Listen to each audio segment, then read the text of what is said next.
All right, man, peace. So now this is going to be part two pertaining to the LeBron James and Kevin Durant interview with Kerry Champion. Now Stephen A. Smith and Max Kellerman are going to talk about it, and of course I'm going to chime in.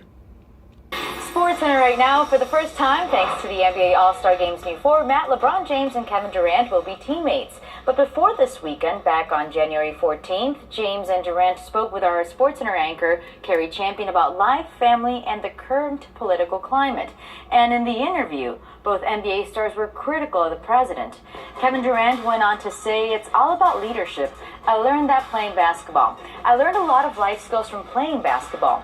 You need to empower people. You need to encourage people.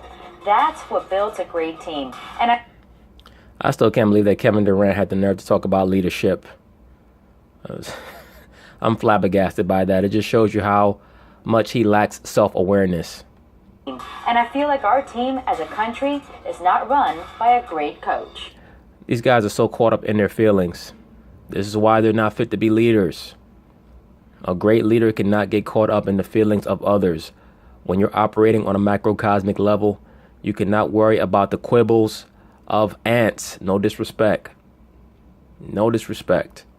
But you cannot worry about the quibbles of ants when you're trying to operate on a macrocosmic level and do what's best for all financially. By no means am I saying that Donald Trump is a great president or a good president or a bad president. I'm not speaking on his presidency. But pertaining to the contentions of a Kevin Durant and a LeBron James, they lose validity and any type of credibility with me when their contentions are all based in their personal feelings and emotions. When I hear someone talk about a president and state that they don't like the job he's doing, then you have to point to something economically. You have to point to something strategically or logistically, not emotionally. I'm not concerned about how he's quote unquote separating the country or dividing the country. Those are the ramblings of a Negro that wants a hug. Sorry, sir. Coach. Now let's get it back to First Take. Great job by Kerry and the guys there. So our president doesn't understand the people. He's not a good leader, a good coach. Talk to me, Stephen A. Well, first of all, I want to applaud both LeBron James and Kevin Durant for doing. And I mean, shit, just going by what Kevin Durant says, then Donald Trump must have something in common with Kevin Durant's old coach in Oklahoma City, because he said a lot of the same things about him. As a matter of fact, Kevin Durant trashed most of his former teammates on OKC. So maybe he's not quite the leader that he's trying to make himself out to be.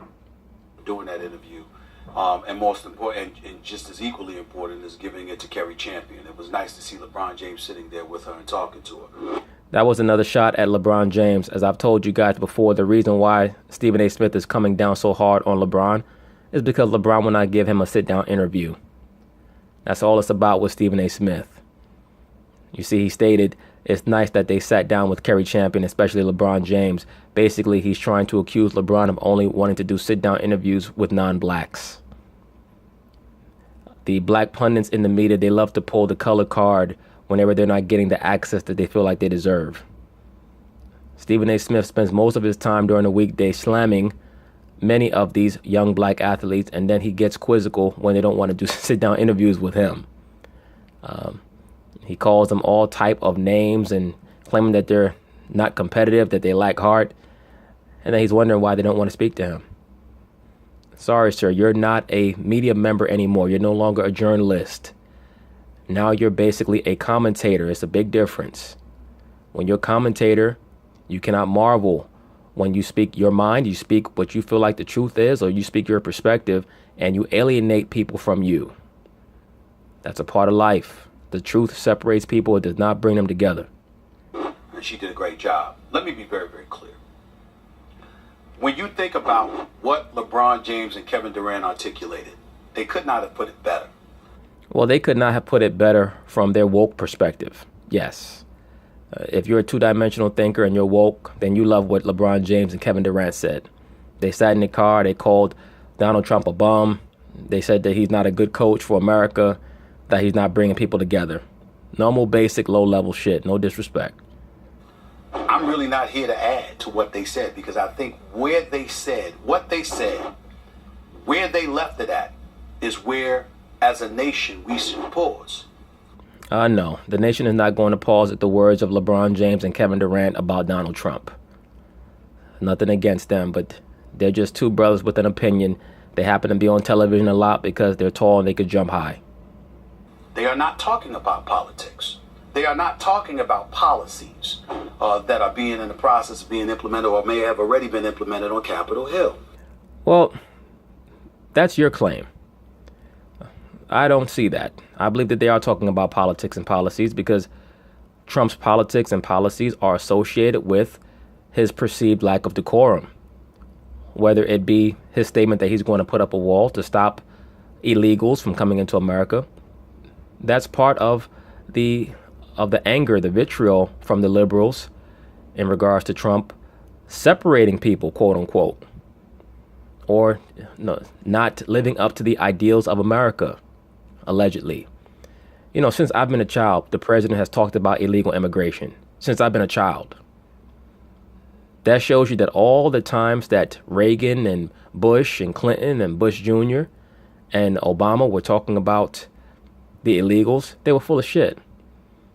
Because now that you finally have a president that's talking about illegal immigration and actually decided to try to fulfill one of his talking points, he's supposed to be a hate monger. I don't get involved in it one way or the other. That's not my issue. It's just interesting to me that when a person decides that they're going to do what they claim they're going to do, if a person said, I'm going to kill 15 people, and they go out there and do it, you should have taken them seriously. If you didn't take them seriously, that means that you expect people to lie to you. So all the time that these other presidents talked about the problems with immigration, you didn't take them seriously because you expected them to lie. What does that say about the office of president and how it's perceived? I think people's real shock is that this man made so many quote unquote outlandish statements and promises, and he's actually trying to fulfill them. They are not talking about Republican or Democrat. They are talking about an individual. And what they're doing along the way, whether tacitly, directly, or otherwise, is reminding us of as a nation what standard we were taught the highest office in the land was supposed to hold. You know, this is the kind of thing when Max is going off, or I'm saying what I'm saying, or... And both of you combined, what you have to say amounts to absolutely nothing. Absolutely nothing. The office of president is a corporate title. It's not a title of rulership. It's not even a position that is supposed to inspire, in my view. Many of you out there might work at a corporation. Does the president of your job inspire you? I don't think so. You give them their due honor and respect when you see them. The honor and respect that you give them is that you're doing your job. You're not hurt per se if you receive a memo or email stating that this person is going to step down or retire, or that they're getting relieved of their duties. You go about your business. It's the same with the president of the United States, who's pretty much been a figurehead for a long time now. The president of the United States really has been a figurehead since the mid 1800s, if we're going to go there. Certainly the early 1900s. Others, people want to get lost. And one of the things that I'm not going to allow to happen, I'm not going to allow people who support the president or the president himself to hijack the issue of what LeBron and Kevin Durant was alluding to. There's nothing to hijack because they didn't say anything. So there's nothing to hijack. All they did was call him a bum. They didn't say, here's what we'd like him to do differently. And once again, LeBron James is a supporter of Hillary Rodham Clinton, the same female who said that young black males are super predators. LeBron is guilty of being woefully uninformed. The way that he hijacked the Colin Kaepernick issue, okay? He didn't hijack the Colin Kaepernick issue. He forced the NFL owners to make a decision. They were pussyfooting around, and he put his foot down in regards to that issue. He made them make a decision because Donald Trump implored his number one demographic, that being conservative Caucasians from middle America, to basically extort the NFL by telling them, if you don't do something about these kneeling niggas, we're not going to watch the game and it's going to cost you your money. That's what he did, and I told you guys that from when he first did what he did. Okay, that issue was not about the flag. It was about a host of things mainly law enforcement relations with minority communities. And these niggas still don't get it. They still don't get it. You can't say that the protest was not about the flag when people were getting on their knees when the flag was revealed or when it was exalted during the national anthem. So yes, it was about the flag and it was about the national anthem. So-called black people love to tell Caucasians that they don't have the right to tell black people what they should be offended by. And as usual, like the bad girlfriend that liberal blacks in America are, they love to do things to their spouse that they don't want to have done to them. This is why I compare the rapport and the relationship between white and black in America to a dysfunctional relationship between a man and a woman, with the so-called black people playing the female. They love to throw tantrums. They say that they're getting abused in their relationship, but they won't leave because they're scared that they're not going to be able to find a significant other that will provide for them the way that they feel like this current significant other provides for them, and they're scared to go out on their own. And they keep trying to change the narrative. Sorry, but that protest was about, or partly about, the American flag and the national anthem, period. Things of that nature. But that's neither here nor there. The point is that what you're talking about is a man who happens to hold the highest office in the land, who is the leader of the free world. Allegedly. I don't even know what that means, the leader of the free world. Like, what does that really mean to you? If the world was free, you'd be able to own land without going through a bunch of red tape and rigmarole. You wouldn't have a social security number. You wouldn't have a birth certificate number. Like, no, sir. I don't know if you understand this system. That has given a large segment of our populace the impression that what matters to you doesn't necessarily matter to him. I have a hard time believing Stephen A's sentiment that a large segment of the population has beliefs and worries that don't vibe with the president, especially since he's in office. So clearly his message was resonating with a very large portion of the American population. By virtue of rhetoric he's tacitly endorsed, rhetoric he's espoused out of his own mouth, or the level of insensitivity that he has exhibited. LeBron James and Kevin Durant at no time mentioned policy, at no time mentioned politics. Because they're not informed or educated enough to speak on those things, Stephen A. I mean, it's no disrespect to either one of these two brothers, but are they watching MSNBC and CNN? No. They're watching ESPN. They're watching Colin Kaepernick get down on one knee. They're watching you guys talk about all that shit. Neither one of them dudes are sitting back watching CNN. It's no disrespect. I know people say, how do you know that? Ain't no, neither one of them niggas watching CNN. Just knock it off. What they said is, you, that specific individual, is in office conducting himself in a way this nation taught us should never be tolerated. That's interesting. Has this nation ever taught us that the people on TV are actually about what they talk about? Or has this nation taught us that politicians get on television and say what they want to say in order to get what they want from you, and then do what they really want behind closed doors? Once again, the true reason why people are so incensed about Donald Trump is that he actually is about what he states. And he makes a lot of statements that people are offended by because people like to be lied to. They like to be told that you're patting them on the back when in reality you're trying to rub a poison into their spine. But they don't care as long as you tell them nice things. There's very, very unfortunate aspect of America that people like to be lied to. And that is why people have so much trouble in interpersonal relationships. Because everybody just wants to lie and see who they can get over on and troll and so on and so forth. Yet you put him in office, and you don't seem to mind how he has acted in the year plus that he's been in office. Stephen A. Smith is so full of shit. I'll bet money that he voted for Donald Trump.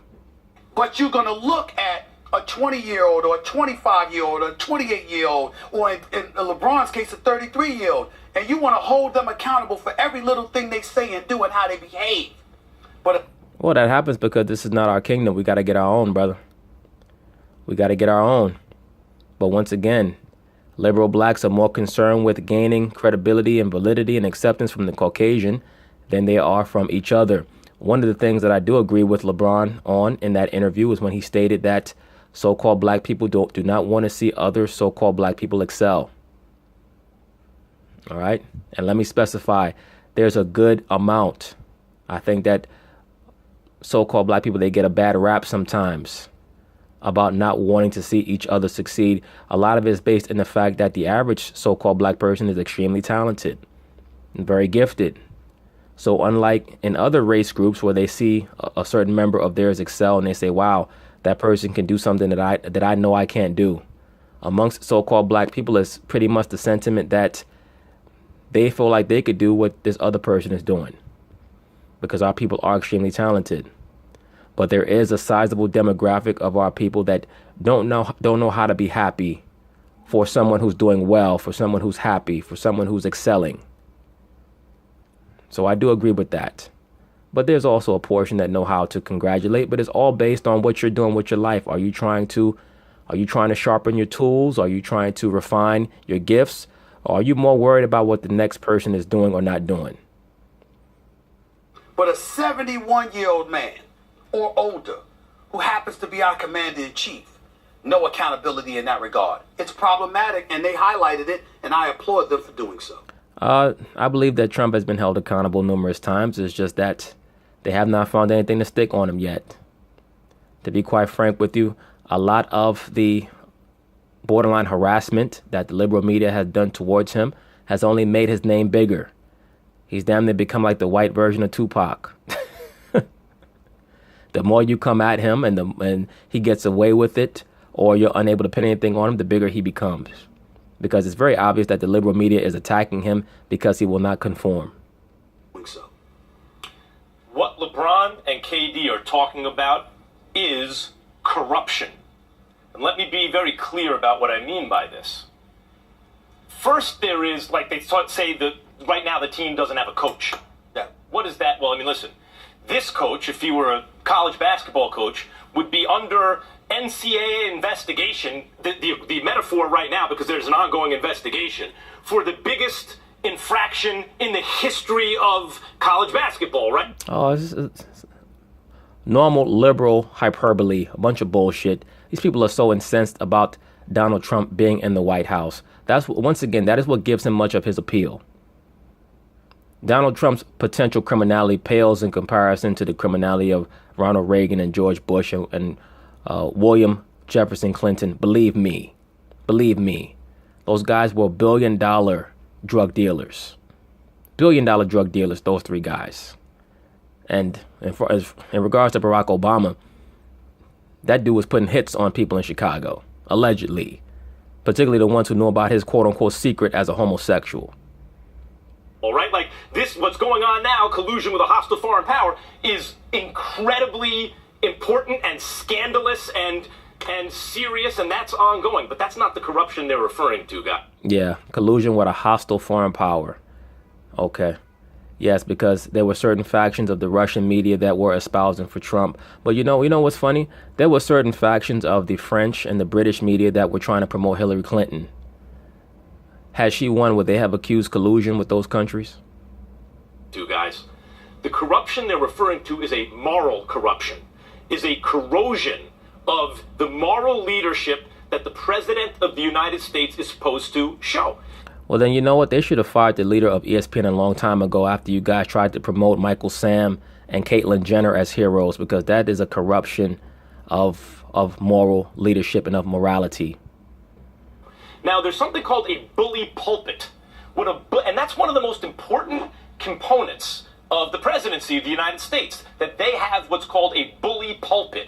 It means a position, a platform, a conspicuous position that allows you to speak and influence people. Yes, much like yours, sir. And from that position, it is true others in our past have, in that position, have dog whistled to racists, have sown division for political gain. That has happened before, but never as overtly as this. No, sir. As a matter of fact, I believe that Trump is probably one of the lesser racists if you understand the history of America.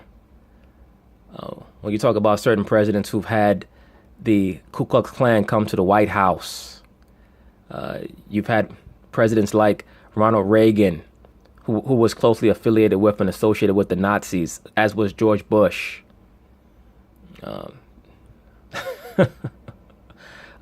William Jefferson Clinton, who, like I stated, was running a cocaine business through Arkansas. I mean, the list goes on and on. And there are many people who have come in from the margins in American life, minority groups, who were excluded from mainstream American life for years. And still are.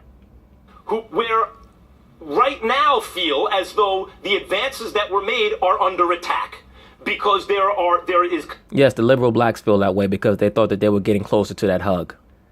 I've noted that already on this channel. That's really what the liberal blacks are upset about in regards to Donald Trump. They thought that they were getting closer to being able to hug you, Max Kellerman. And when Donald Trump came into the White House, they said, oh no, now we're going back to the days of Woodrow Wilson, when he was inviting the Klan to rally at the White House.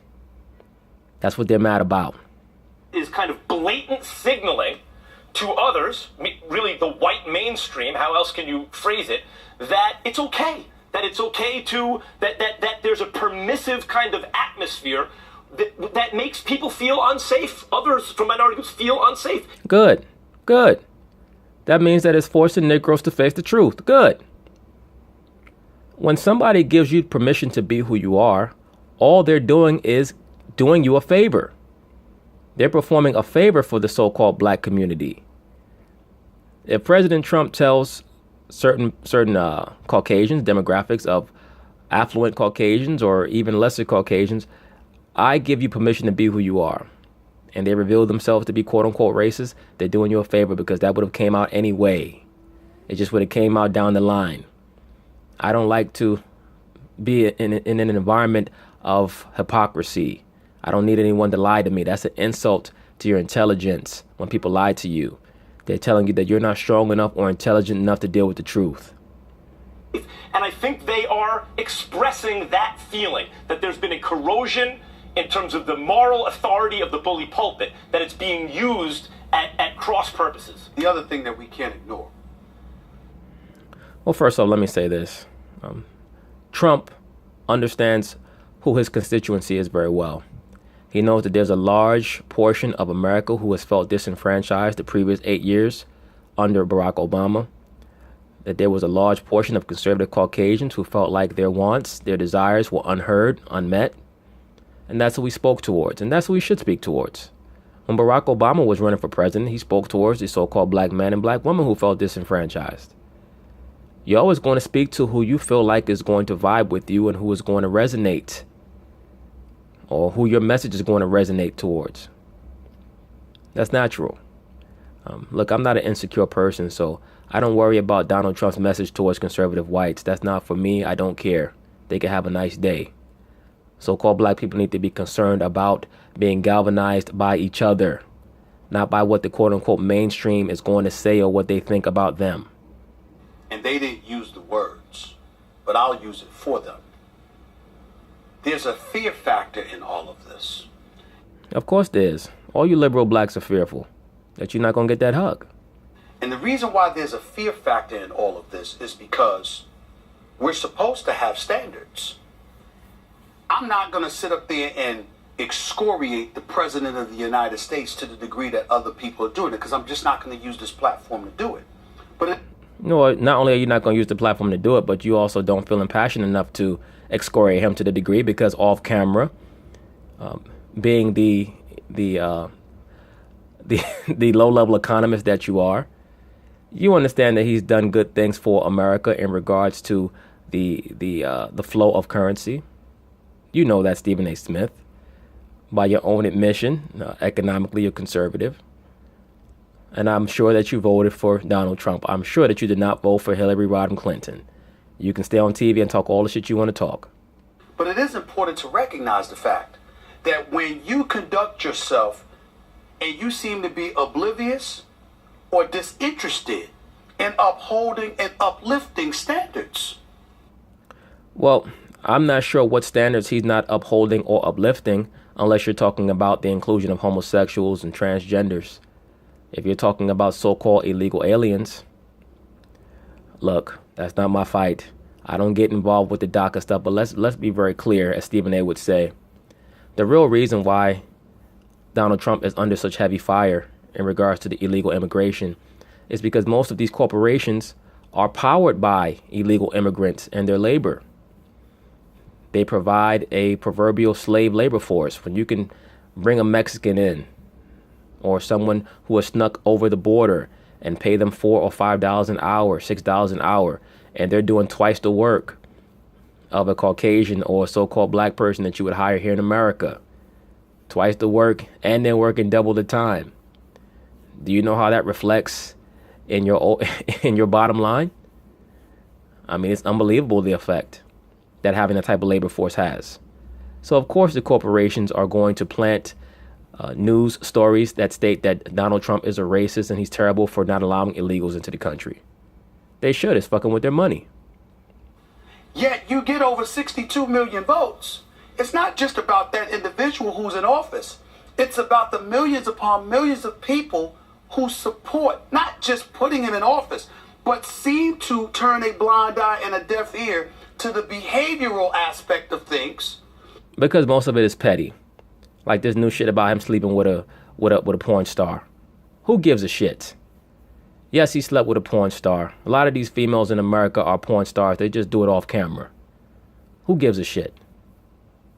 But they're quick to hold everybody else accountable. We are a sports network. We're here. This is a sports show. So let's stick to sports. I agree, because that's what you guys are paid to do. A lot of you ain't even qualified to stick to sports. If LeBron James said half the things the president said, if Kevin Durant said half the things the president said, if any player in the National Basketball Association or the NFL remotely conducted themselves in the fashion that he has, they could potentially be ostracized from the sport entirely. They would. Well, your statement, your argument makes very little sense, sir, because they don't have the same job description as the president of the United States. It's the same argument that people tried to make over the Jamel Hill statements in juxtaposition to the Sarah Huckabee Sanders statements. When Sarah Huckabee Sanders stated that Jamel Hill should be fired, they tried to equate the two, not understanding that Jamel Hill's job is to talk about sports. She's now talking about politics. She's talking about politics, and she's making racial allegations towards Donald Trump that, quite frankly, unless she had information where he was using the N-word or things of that nature, she was not qualified to make those statements. Now, we know that the Trump family has had issues with housing and so-called black people back in the 70s and the 80s. As I've already stated, Donald Trump comes from a family that is based in a lot of Nazi ties.